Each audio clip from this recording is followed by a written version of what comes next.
um dos pontos turísticos mais famosos do mundo, em Los Angeles, nos Estados Unidos, completamente tomado por usuários de drogas e moradores em situação de rua.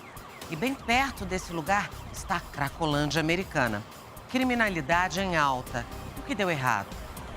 O Domingo Espetacular revela agora como uma polêmica lei que acabou livrando da cadeia pessoas condenadas por crimes considerados pequenos ajudou a criar esse triste cenário na maior potência econômica do planeta. Quando se fala em sonho americano, todo mundo pensa logo na Califórnia. Clima agradável, paraíso dos surfistas, terra da liberdade.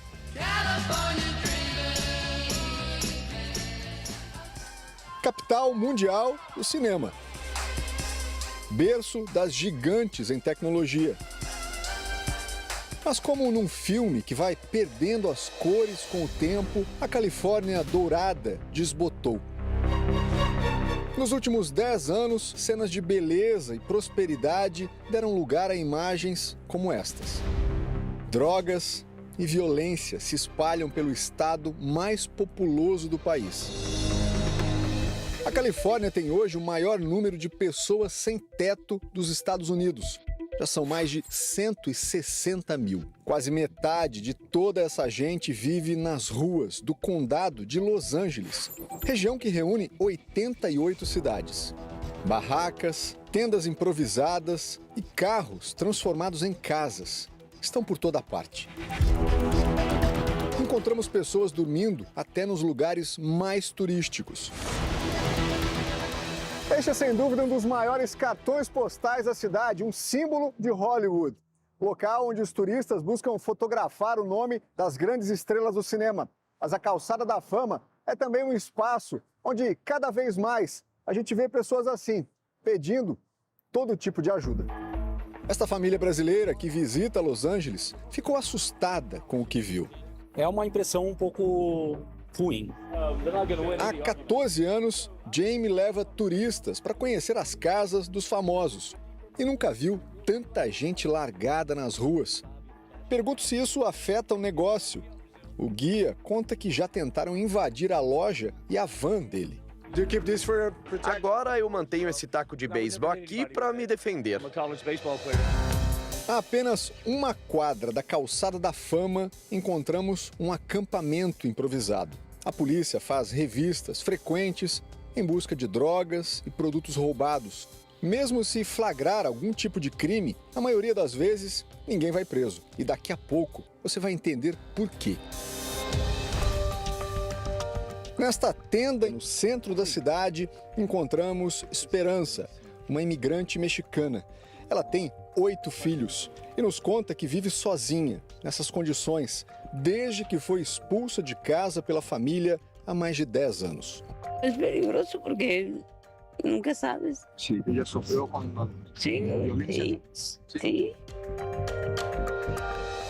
Há pouco mais de uma semana, um restaurante brasileiro foi atingido por balas perdidas aqui em Los Angeles. E parte da entrada ainda está quebrada aqui, coberta com tapume. Vamos conversar com o proprietário para saber o que aconteceu. Pedro explica que polícia e criminosos trocaram tiros na madrugada. Há 6 anos, na Califórnia, o empresário diz que nunca viu nada parecido. E a situação só piora.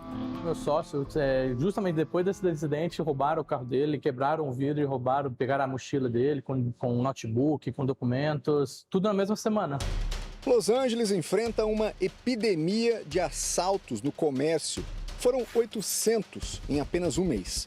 O maior número desde 2010. Nem as boutiques famosas de Beverly Hills escapam. 40 pessoas invadiram uma grife francesa e levaram o equivalente a R$1.500.000 em artigos de luxo. O problema também atinge de forma dramática outras grandes cidades do estado, como São Francisco, sede das maiores empresas de tecnologia do mundo. Lá, quase 9.000 pessoas vivem nas ruas. O uso indiscriminado de drogas e o crime também disparou. Dinheiro não falta. Se fosse um país, a Califórnia teria a 5ª maior economia do mundo. O problema, segundo especialistas, é a adoção de políticas públicas equivocadas, como o excesso de tolerância com drogas e crimes. A política de liberação do uso de drogas ilícitas é um tiro no pé. Cada vez, crianças e adolescentes com idades mais precoces vão ter o primeiro contato com o uso das drogas. Eu amo a Califórnia porque sou daqui, mas não gosto nada do que está acontecendo.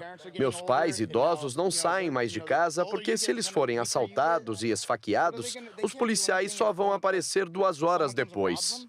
Desde 2011, o estado é governado pelo Partido Democrata. Naquele ano, para diminuir a população carcerária, a Suprema Corte propôs que delitos envolvendo drogas, roubos e furtos com valores de até $400 fossem tratados não mais como crimes, mas contravenções. E detalhe, sem pena de prisão para infratores primários.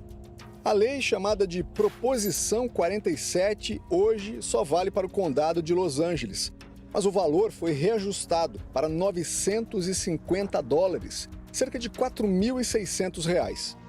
Mas o que acontece é que todo mundo tem uma falsa ideia que, eu posso, é tudo de graça, eu posso roubar, só não roubar mais de mais $1.000, eu posso ficar roubando.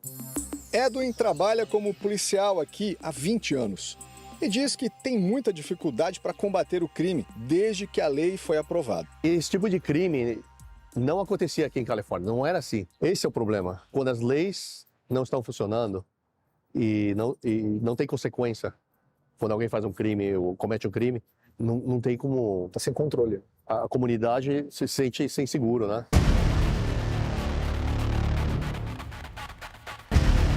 O policial brasileiro aponta outro problema dos governos democratas: os valores altos dos benefícios sociais, sem um controle adequado.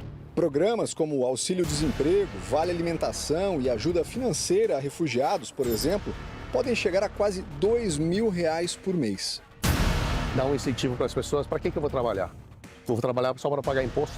Para que eu vou trabalhar? Eu vou ficar aqui na rua, vou pegar dinheiro de graça. Na Cracolândia de Los Angeles, conheci o Van, que ficou órfão muito cedo. Ele confirma que recebia o equivalente a R$1.200 do governo do estado, mas perdeu o cartão para sacar o benefício. E agora perambula pelo centro atrás de uns trocados para comprar anfetaminas e maconha. Speed, weed and I don't drink. Renato dirige uma organização comunitária que trabalha em parceria com as autoridades de segurança. Ele revela que o crime organizado também cresceu muito por causa das medidas adotadas nos últimos anos.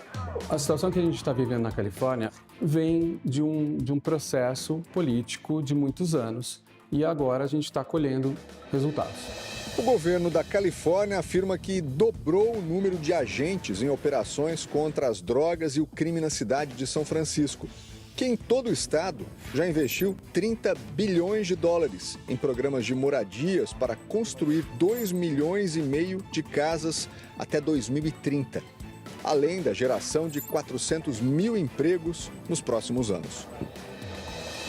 Para a Gisele, advogada do Consulado Brasileiro em Los Angeles, a tolerância dos governantes com as drogas e o crime fez aumentar a violência. Mesmo se a pessoa estiver, por exemplo, em posse do fentanil ou, por exemplo, da droga do Boa Noite Cinderela, que não são drogas recreativas, hoje em dia o policial não pode efetuar a prisão, claramente dependendo da quantidade, mas em pequenas quantidades ele não pode efetuar a prisão e ele tem que simplesmente dar uma multa para essa pessoa. Eu acho que precisa haver uma mudança na política pública que não incentive o uso de droga, que incentive as pessoas a voltarem ao trabalho, a reconstruírem suas vidas.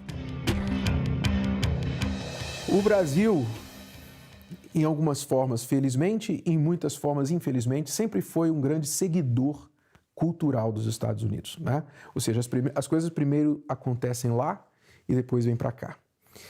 E neste ponto, eu creio que o Brasil pode aprender do que não está funcionando, não é?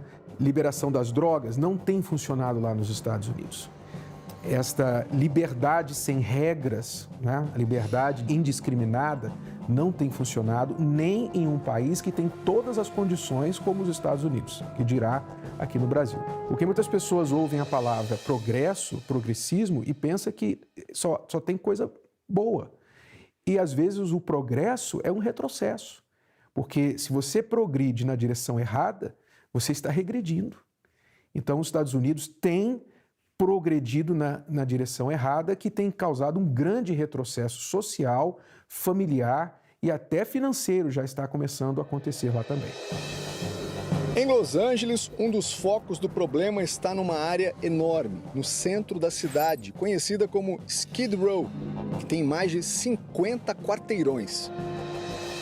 De certa forma, essa região pode ser comparada à Cracolândia de São Paulo. Aqui, além de usuários de droga, a gente encontra uma multidão de sem-teto, pessoas que perderam o emprego, ficaram sem dinheiro e passaram a morar na rua, em barracas improvisadas como essas. É um problema social que existe há quase um século, mas que se agravou nos últimos anos.